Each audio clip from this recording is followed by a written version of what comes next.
Olá, seja muito bem-vindo ao episódio 12 do podcast Se Eu Fosse Eu. No episódio de hoje, a gente vai falar um pouco sobre o ambiente, sobre como o lugar que está, ele pode acabar moldando a forma como a gente se enxerga, o tamanho que a gente se enxerga e como isso vai afetando a nossa forma de ver a vida.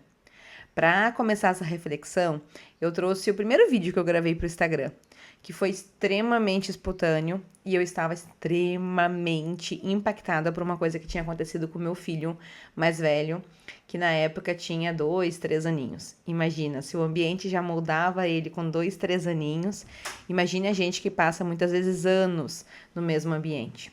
Então eu quero que vocês reflitam um pouquinho junto comigo, ouvindo essa história que é de 4 anos atrás, mas que ainda faz muito sentido. E depois eu volto para a gente conversar mais um pouco sobre esse tema.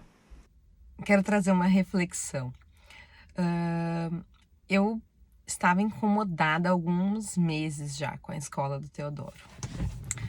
E, não sei, tinha uma irritação dentro dele, alguma coisa diferente. Não tinha sido a nossa primeira opção de escola, sabe? Mas era uma escola ótima, assim, adoro a escola.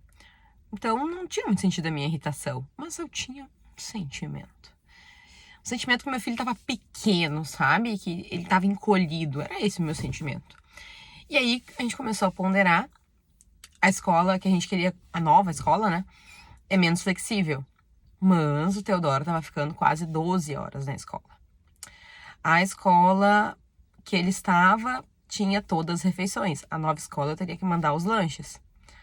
Mas também era uma forma de eu saber o que ele estava comendo, né? E também talvez fazer lanche para mim, para eu voltar a comer mais saudável. A escola anterior tinha câmeras. Eu conseguia saber o que o Teodoro estava fazendo. A nova não tem, mas tinha um pátio gigante, uma proposta de ficar mais na rua. A escola anterior era um ambiente super controlado. Sabia os horários que ia acontecer, eu tinha acesso ao cardápio, tinha um aplicativo onde eu sabia o horário que ele tinha feito xixi, tinha tudo. A nova escola tem crianças de idades diferentes. Vai de 6 a 1 ano. Então, ele teria a oportunidade de aprender com outras crianças. E na hora de pesar, eu ficava o tempo inteiro balançando, eu não conseguia ter muitos argumentos para trocar ele de escola, a não ser o meu sentimento que o Teodoro estava pequeno. Enfim, há 2 meses atrás, a gente trocou ele de escola. O meu coração ficou na mão durante 2 semanas. O primeiro dia que ele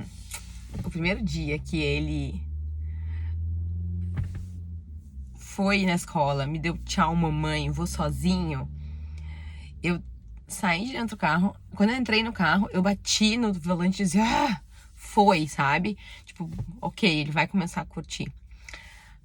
Aí hoje, ele pediu pra eu entrar com ele na escola. Ele já gosta, tipo, tá curtindo muito. O vocabulário dele aumentou muito, ele tá feliz, ele se expandiu.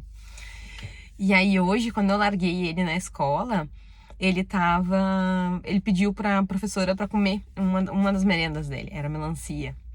Aí eu falei, professora, ele vai comer agora? Ele disse, não, todo dia ele pede pra comer. Ele gosta de sentar e uma mesinha lá na frente, ele coloca a mesinha dele, coloca o lugar americano, coloca a mesinha e ele come olhando pra rua. E aí eu saí e eu vi essa cena, o Teodoro olhando pro espaço, né, que ele tinha à frente dele, comendo a melancia dele. Ele me viu, olhou, sorriu, abanou e me atirou um beijo. E caraca, quantas vezes a gente não tá dentro de uma gaiola, achando que a gente é pequeno, que o mundo é pequeno. E na realidade a gente nasceu para ser imenso no céu. E isso foi uma coisa que eu aprendi ao longo dos anos. Toda vez que eu estava me sentindo pequena em lugares, em relacionamentos, em trabalhos, é porque o lugar estava errado, não tinha nada de errado comigo. E ainda bem que eu consegui ver isso no Teodoro tão cedo, né? Que o lugar estava pequeno para ele. Não tinha nada de errado com ele. Era o lugar que ele estava. Então hoje meu filho está imenso. E eu acho que vale a reflexão. Se você está se sentindo pequeno, será que você não está dentro de uma gaiola que está na hora de você se libertar? Hoje eu sei que essa minha percepção aguçada sobre o que estava acontecendo com meu filho é muito porque eu também já tinha vivido isso outras vezes. Então, em alguns ambientes, eu sentia que a minha personalidade ela acabava ficando escondida. Então, eu não conseguia ser eu mesma, eu não conseguia me sentir eu nos lugares onde eu estava. E eu acredito fortemente que a habilidade de ser um camaleão, de tu conseguir te adaptar, é muito importante. De forma nenhuma eu quero que as pessoas pensem que isso não é uma coisa valorosa. Eu quero que você enxergue essa habilidade de adaptação como uma coisa positiva. Mas a adaptação é completamente diferente de anulação. A gente não pode anular completamente a nossa personalidade. Então, algumas decisões, elas têm que ser tomadas de formas consciente de como tu vai te comportar nos ambientes.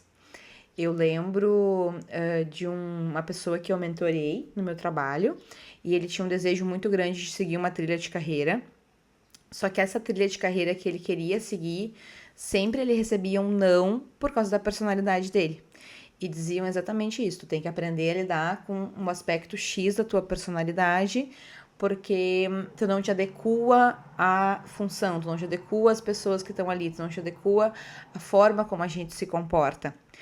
E ele veio me pedir conselho, né? Ele queria entender o que ele fazia nessa situação. E eu lembro que a primeira coisa que eu falei pra ele é: tu tem que tomar uma decisão. Se essa característica que eles querem que tu mude, se faz sentido pra ti mudar ela, ou se é uma coisa que vai te ferir.